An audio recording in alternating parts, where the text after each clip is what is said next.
So every year in fantasy football, there are players that nobody expects are going to do anything in fantasy football. Nobody expects they're going to be anything special, anything important, and they pop off every single year. There are people out there. There are players that are being drafted very late. There are players that are not being drafted at all.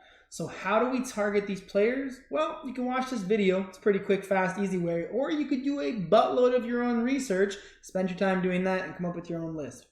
Or you could do both. But assuming that you're going to watch this video all the way through, I'm going to go over my favorite late round players, specifically at the running back position, who are going in round 10 or after round 10 in your fantasy football drafts. These are players that I believe are, again, deep sleepers, people that I think could have standout seasons going into 2025, given the right opportunity. And these are people that if you draft them on your team, whether it's redraft or best ball formats, you could be set up if they're sitting on your bench, an injury happens, they get the right opportunity to pop off and help you win your fantasy football championship in 2025. All right, so the first running back I'm going to talk about is going at pick number 110. So he is going at the beginning of the 10th round. That is going to be Zach Sharp. Okay, so why would you take Zach Charbonnet? Well, number one, he is a high-end running back handcuff. So if you're taking Kenneth Walker, you absolutely have to be taking Zach Sharp to handcuff him to him. If somebody is in your league and they do not handcuff him to him, they are absolutely insane. So in the games where he played, where Kenneth Walker was injured or completely out, he averaged 21.5 fantasy football points per game on a PPR basis. So if you have a guy who's a backup running back who averaged over 20 points per game in the games where Kenneth Walker was either injured or completely out, going into another year with the Seahawks, with Kenneth Walker being prone to being injured, has a potential to go down. There's also a potential that there is a more of a split backfield based on Sharp's performance last season going into 2025. The other big thing for Seattle is that the volume and amount of work that they are going to put on this running game is going to be dramatically elevated, not only because their offensive line stinks, not only because Sam Darnold can't play under a lot of pressure, there you go, the offensive line stinking, the defense is where they have put the majority of their focus. So if they're looking for more defensive play, lower scoring games, they're going to want to run the crap out of the ball, which again means that there is more chances for Zach Sharp to split this backfield, one. There is more chances for Kenneth Walker to get hurt, two. And if that happens, he is a smash-locked running back number 2 in fantasy football with the potential to have spike weeks as a running back 1. Zach Sharp is honestly a smash pick in the 10th round. If he's there in my drafts, I have a chance to pick him. I would be taking him every single time. So next on the list, going at pick 113, is going to be Jordan Mason playing for the Vikings. As the offseason has gone along, sorry, I have so much I've been talking about this. As the offseason has gone along, Jordan Mason has continually started to creep up, and I said it in one of my very first videos on this channel. I thought he was going to keep going up. And I think he's going to continue to do the exact same thing. I think eventually he will be a top 2, top 3 backup handcuff running back in fantasy football. No questions about it. I did see a content creator recently say that they thought he was overrated, didn't prove anything last year, and was a horrible pick and would never touch them in a single draft that he does. And I realized, man, I watched your stuff last year and I knew you didn't know what you were talking about because you don't watch the football games.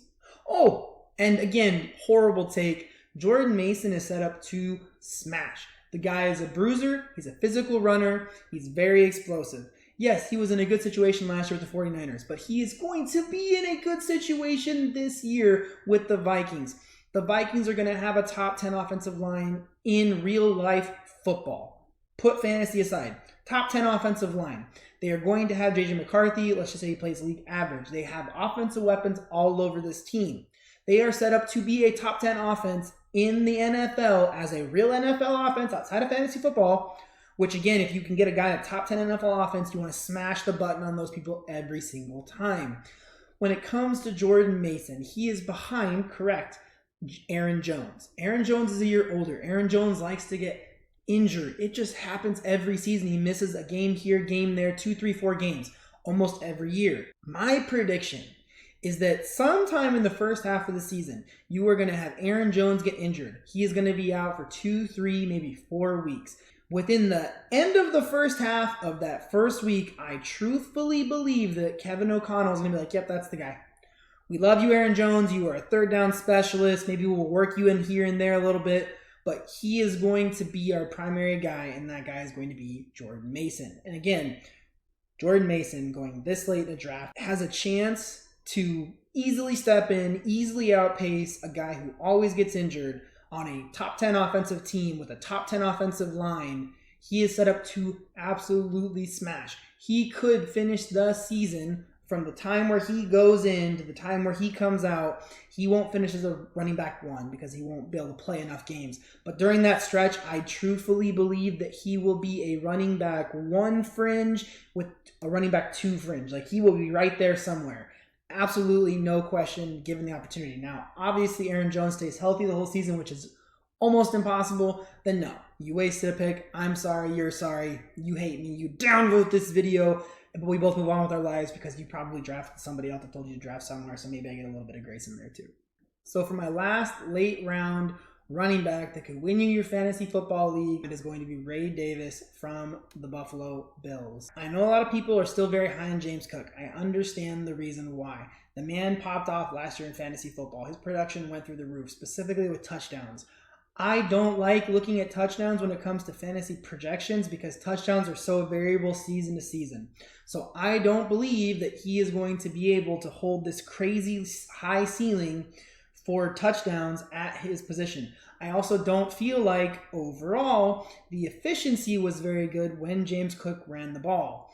Now, you could contribute this to the Bills' offensive line. I still think that they have a top 10 unit. Josh Allen is still elite. I think that James Cook is somebody that last year had a small injury and we saw Ray Davis pop off. There's a chance that James Cook could get injured for a significant to a longer portion going into 2025. Anything is possible. If this does occur, I do think that you get Ray Davis set up in kind of a smash spot. Why? Because you're taking a guy who's going super late in the 12th round, basically a free dart throw on a backup running back. He's going to be in a top 5, a top 10 offensive scoring team. Again, people you want to take are in those top 10 teams. Other big thing, top 10 offensive line.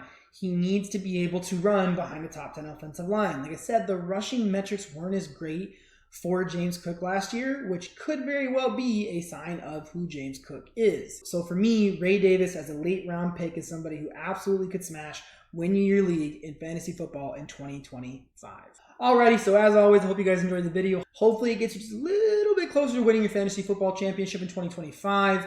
If you guys need help knowing who to identify and who to take later in your drafts, maybe there are players out there that you're like, I'm really good at drafting late round running backs. So if you have a hard time though identifying late round QBs, tight ends, wide receivers who have the upside to win you your fantasy football championship in 2025, there should be videos around here somewhere to help you out with that. And if you want to watch one, you want to watch them all, hopefully they will help you again, like I said, be a little bit closer to winning in 2025.